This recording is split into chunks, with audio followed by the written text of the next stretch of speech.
धर्मेंद्र जी को आज पूरा बॉलीवुड और पूरा देश कैसे याद कर रहा है, उसके कुछ किस्से हम आपको बता रहे हैं, आपको सुना रहे हैं। और ऐसे ही खास मेहमान हमारे साथ जुड़ गए हैं, गदर फिल्म के डायरेक्टर अनिल शर्मा। अनिल जी, आज धर्मेंद्र जी को पूरा हिंदुस्तान अपने अपने तरीके से याद कर रहा है। मैं आपसे पूछूं, आपका अनुभव उनके साथ है, उनके बेटों के साथ है, आज आप कैसे धर्मेंद्र पाजी को याद कर रहे हैं? मेरे लिए तो पूरा सफर ही धर्म जी था। कैरियर की शुरुआत उनसे ही हुई थी। मैंने तो जीवन में पहली फिल्म भी जो देखी थी कभी बचपन में, जब मैं 8-10 साल का था, तो स्क्रीन पर जो पहला हीरो देखा था वो धर्मेंद्र था। मैं नहीं जानता था ये यही कोई कार्मिक कनेक्शन होगा। और जब मैं बर्निंग ट्रेन में असिस्टेंट बना, तो वहां भी जो हीरो थे वो धर्मेंद्र ही थे।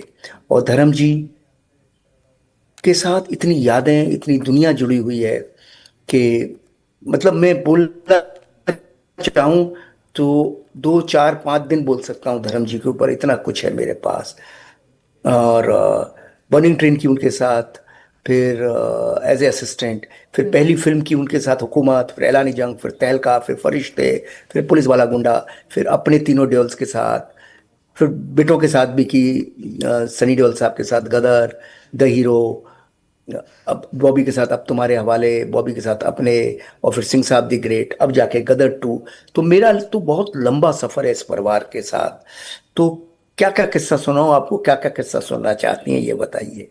ये बताइए अनिल जी, कोई ऐसा किस्सा जो आज आपके जहन में बार बार आ रहा हो, उनका कोई ऐसा डायलॉग, उनकी कुछ ऐसी लाइन जो आज आप बार बार याद कर रहे हो और महसूस कर रहे मैं हो धर्मेंद्र जी को। मैं उनसे आखिरी जो मेरी मीटिंग हुई थी पिछले महीने, वो उसके बारे में जिक्र करता हूँ। बिल्कुल। मैं गया था और धर्म जी मुझे मिले अपने हॉल में, और मैंने पाँव छुए उनके, और गले लिपटा लिया उन्होंने। आ भाई आ, मुझे छोटू कहते थे, आ भाई छोटू क्या हाल है तेरा, बढ़िया है। मैंने कहा सर बहुत अच्छा हूँ। और क्या चल रहा है अपनी की स्क्रिप्ट का? मैंने कहा सर काम चल रहा है। बोले यार अच्छा रोल लिख मेरे लिए, मुझे बहुत अच्छा काम करना है। क्या है, ये महबूबा है मेरी कैमरा, रोज बुलाती है। मैं मैं इसके पास जाना चाहता हूँ, एक बढ़िया रोल कर। मैंने कहा सर सुनाता हूँ सर। एक पिछले कुछ दिनों उनको सुनाया था तो बहुत उसमें आंसू आंसू आए थे उनके। तो बस वो लम्हा मैं भूलता ही नहीं हूँ। फिर बहुत सारी शेर शायरिया, हंसी मजाक, हुकूमत के किस्से, इसके किस्से उसके किस्से होते रहे। हम्म। और किसको पता था कि वो मुलाकात आखिरी होगी? किसको पता था? एक दुख रह गया कि काश समय रहते। इसीलिए आज जीवन में एक चीज समय रहते, समय काम को कर लेना चाहिए। काश आ, मतलब ये हो पाता तो बहुत अच्छा होता, मगर बस नहीं हो पाया।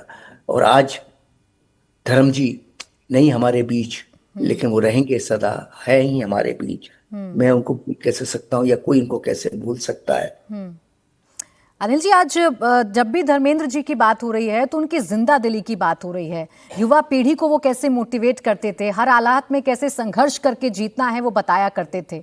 आपका कोई ऐसा किस्सा हो जिसने आपको बड़ा मोटिवेट किया हो?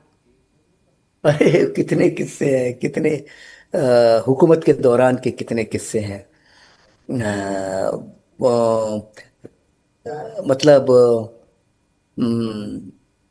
मुझे याद है कि अ, हुकूमत कंप्लीट हुई,